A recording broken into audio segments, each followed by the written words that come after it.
Thank you very much. I ask unanimous consent that Mr. Stearns and Mr. Garrett be allowed to participate, and of course, without objection, so ordered.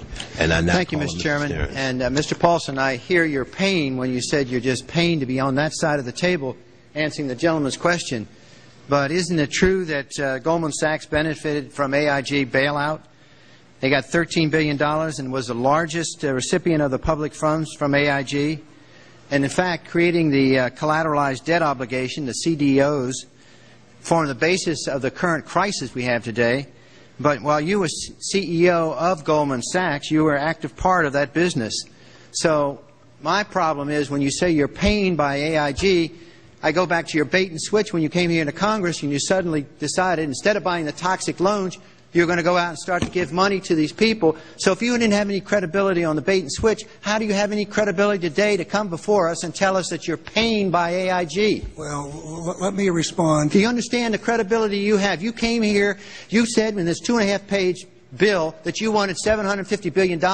Then immediately after you got approval from Congress, you changed it.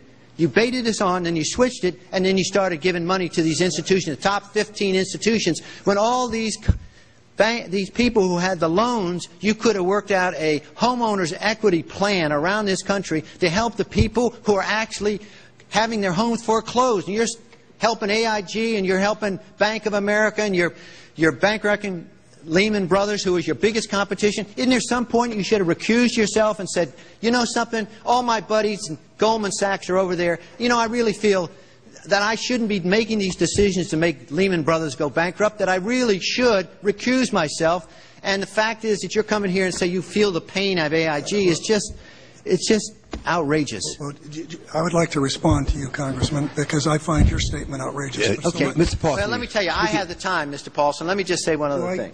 No, I just want you speaking to the mic. Pull the mic. Okay. Let me just say one other thing here. You know, when you look at, you're saying to us, you support the Obama administration giving more power to the federal regulatory, the Fed. But when you look, the Fed was on, Geithner was on board at the Fed, the New York Fed, dealing with all these institutions. He didn't get it. And then we had this fellow who came up afterwards, Mr. Friedman. He was on the Goldman Sachs board. And he didn't last too long as a Fed chairman. Why? Because he had a conflict of interest. Is it possible that there's so much conflict of interest here that all you folks don't even realize that you're helping people that you're associated with and you should be recusing yourself for America's ethics?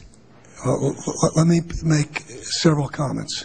The first comment I will say is I came to Congress, I asked for the TARP, and I asked for authority to purchase illiquid assets.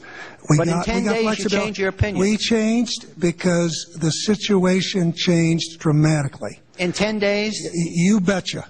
If you look at what happened in that 10-day period, you look at what happened around the world, it changed dramatically. Number one.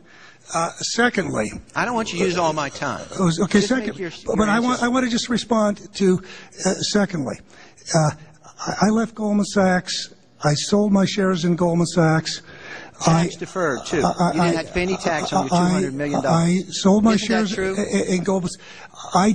The clause that if you come into the administration, you sell your assets, it's tax deferred. You don't have to pay If you had $200 million profit, you didn't have to pay any tax. Isn't that true? Listen, is that true or not? Yes or no? It is. You do not pay a profit when someone a tax when someone makes you sell assets. Maybe that was an incentive for you to become Secretary of Treasury, so you didn't have to pay the tax there. Oh.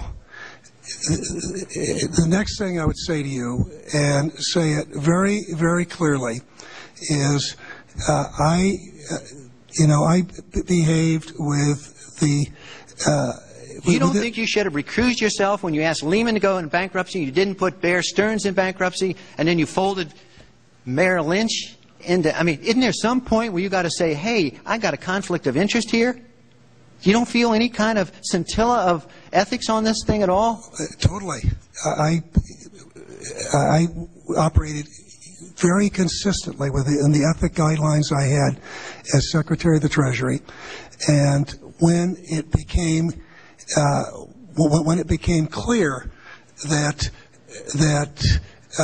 we had some very significant issues with Goldman Sachs and with why didn't you recuse yourself with Morgan Stanley, what I did then it would have been very wrong for me to recuse myself. What I did was I went and got a waiver from the ethics agreement, because when we had concerns... Who is in charge of the ethics agreement? What? Who's in charge of the ethics agreement that you got a waiver? We have a Office of Ethics at Treasury, and we have a White House ethics office. So you got it from the legal counsel from the White House? We got it from the Government Ethics Office. The gentleman's time has expired. Thank you, Mr. Chairman, for your courtesy. And I ask unanimous consent my opening statement be part of the record.